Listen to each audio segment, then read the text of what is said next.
Hi guys. So I would really beg you to spend some time to listen to this video. This might be the single most important video that you've watched in 2026, right? Because I am not trying to sell any course. I am not trying to sell anything, right? I'm just trying to share a hack and something that I have been learning in the last 3 years.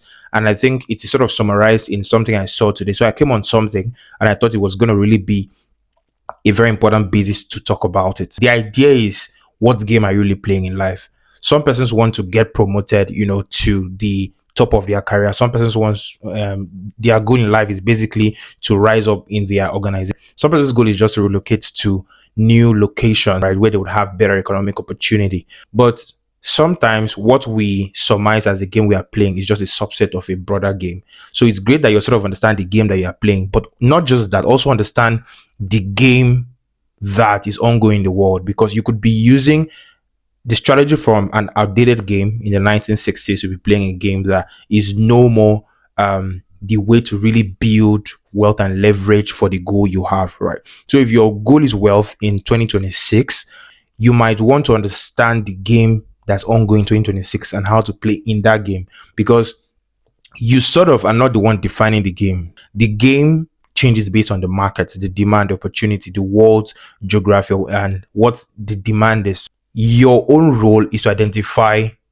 what you want to achieve, what your goal is, and then identify which of the current game is going to help you to achieve that. So I actually came across this tweet or post today on X, and it really made me to say, okay, I've understood this topic for like quite a while, but I think it would make sense to just make a video out of it. So I would post it here, and then I would share it. So in this tweet, Mr. Caesar Namani writes something. He says, "This is how you can predict the future." He says, "I made this tweet yesterday.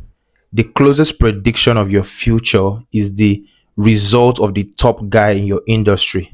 If you beat them, then you are an anomaly." A few people asked me to explain, so here it goes. He said, if you're a doctor, the top guy in your industry is the consultant. His life is the best possible outcome of your future because it is the end game of your career path, which means if he earns 800k naira monthly, your future top earning would be around the same amount. You will not escape this end game no matter how hard you work, because the game is actually capped, right? Which means the best way to make more than 800k and have a life significantly better than the consultant is to not work harder. It is to exit the game he is playing. Work harder will simply accelerate you towards the unfavorable end game. So why play it? Which means you need to find a player that has a life you want. In the case of the hospital, it can be the doctor that owns a hospital chain. If your end game is to be rich, then the hospital chain doctor's game is the best to play, not that of the consultant. End games are scattered all around us. If you are a teacher, you can look at the principal or the highest paid school administrator. If you are a banker, look at the branch manager, regional manager, or the executive director. If you are a lawyer, look at the senior partner of the law firm. If you are a civil servant, look at the director or permanent secretary. If you are a footballer, look at the highest level you can realistically reach in that career and ask yourself if that life is what you want, right? So basically, right, you can go read the rest of the tweet, but basically, the idea is very simple. Every outcome you already want for your life is already an outcome that someone is already living. So if you sort of want to figure out the best game you need to play right now, you need to first of all ask yourself the question, who has sort of like reached the end game in this specific game I'm trying to play, right? And what are their current experiences, and is that the game I currently want to play? Now, this is very nuanced, and that's where I sort of like want to make this video about. There are two things, which is how do you play the game to make sure you get the specific result, right? That's one. And two, what is the outcome at the end game? So the outcome on the end game is relatively fixed, right? So someone who started building his career as a consultant in the early 2000s, and someone who started building his career as a consultant in, let's say, a specific field in the 1980s, their path and strategy to actually getting there, right, would be very different. So in 2026, also the strategy for sort of reaching the top in that field is very different. That's what I wanted to talk about. So you cannot necessarily look at who's the A player in your field right now, like in specific fields where things are very dynamic. I'm talking about very, very dynamic career lines, especially like in IT or in software, or even in like the world of finance sometimes, right? It is very, very dynamic. So if you're in a field that's very, very dynamic, where things are really changing really fast, it's in your best interest to know the strategy that everybody's building towards getting to that end game, right? Now, once you've understood what they're playing, you now ask yourself the outcome where most of them have already reached, where the top guy in the field currently is at, right? Is that the kind of life I want to experience, right? How much are they earning? Is that your goal? Because some persons are trying to um, apply the wrong strategy, or they're playing in the wrong game and expecting a different result. So if you're a software engineer in 2026, like what's the goal, right? Is your goal to become the best software engineer to work for the top tech company in the world? If your goal is to become a billionaire, the path towards trying to climb the hierarchy to become a CTO might not really be how you get there, right? It might be through becoming a CTO and co-founding a startup, right? It could be through having equity in a startup that's going to raise funding in the billions, and that's how you're going to become a billionaire. But if your goal is just to become the best possible employee for one of the biggest tech in the world, then your end game should not be becoming a billionaire. Your end game is probably becoming wealthy enough to acquire properties, right? If your end game is to grow in a law firm, right, or your game is to probably play in the distant political sphere, you have to ask yourself, where am I currently at right now, and how does this feed into that direction? So I think it's very, very crucial for everybody to sort of like understand or know the game that they are playing, right? Because the only way you can win is understanding the rules in the game you are playing, right? Understanding the rules and also understanding the outcome, basically. And I think it like goes without emphasizing that through time, right? What the criteria was for winning every single game keeps changing and keeps evolving. So I was listening to a video this morning with Obasanjo, one of the military leaders and also democratically elected president in Nigeria at some point. And he talked about his trajectory, and it was a pattern I saw across every elite in Nigeria. So everybody who's an elite right now in Nigeria, who's like a multi-millionaire, a very wealthy family, their game was very, very specific. They joined the educated class as at the point where the colonial leaders or the colonizers were looking for indigents or people in their specific country who could lead. So there was a very few small crop of people who were educated. So those people could easily grow, right? They could grow on the hierarchy of any organization that they got in, basically by just being more educated.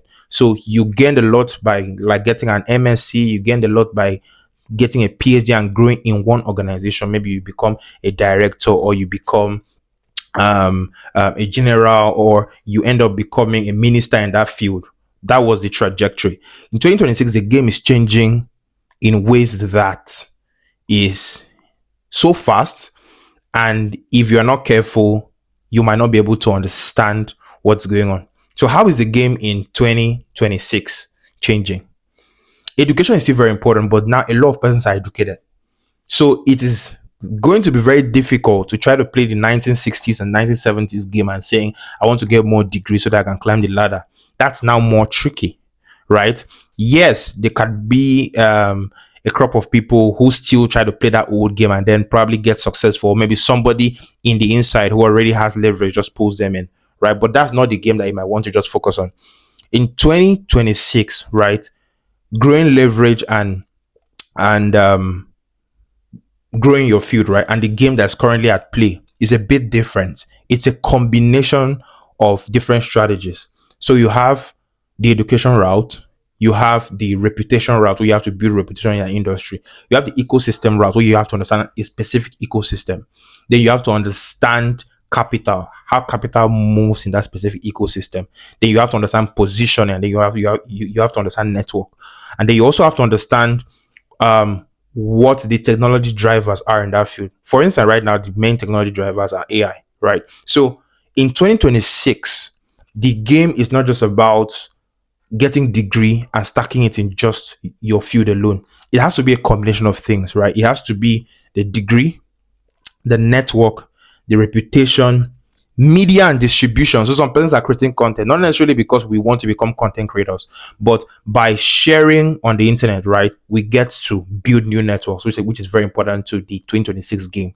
So my question to you is, what's your end game, right? What do you really want to achieve? Be very specific in it on it, and ask yourself the end game for this game you're trying to play, right?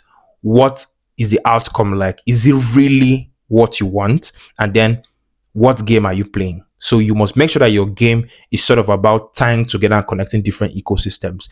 Before, it used to be just improve your skill or get more degrees. But right now, it's not about not getting the degrees. You need the degrees if you can. You need the skill if you can. You need to learn a lot about AI and technology, right? You need to understand networks. You need to understand how capital flows within that network, and you need to think in ecosystems, not just in your own specific trade. You have to think about your trade and the ecosystem in which you're in. So in 2026, the game is more about the synthesis, right? It's more about your ability to synthesize different ecosystems that interact within your own domain. That's what the game is more like. So regardless of the game you are playing, I hope you're able to figure it out and that we all win this game. So, cheers. I would make videos further where I'll talk about how the game has changed, like in the last 100 years, and what I think in 2026 is currently like evolving into. Once more, please don't forget to subscribe and turn on your notification because I'll be making more videos like this. In my last video, I talked about AI, right? And how to use it to build software if you're a non-technical person. So I'll just be like talking about more stuff like that around technology, around your goals and just building yourself and thinking in systems, basically. Thanks.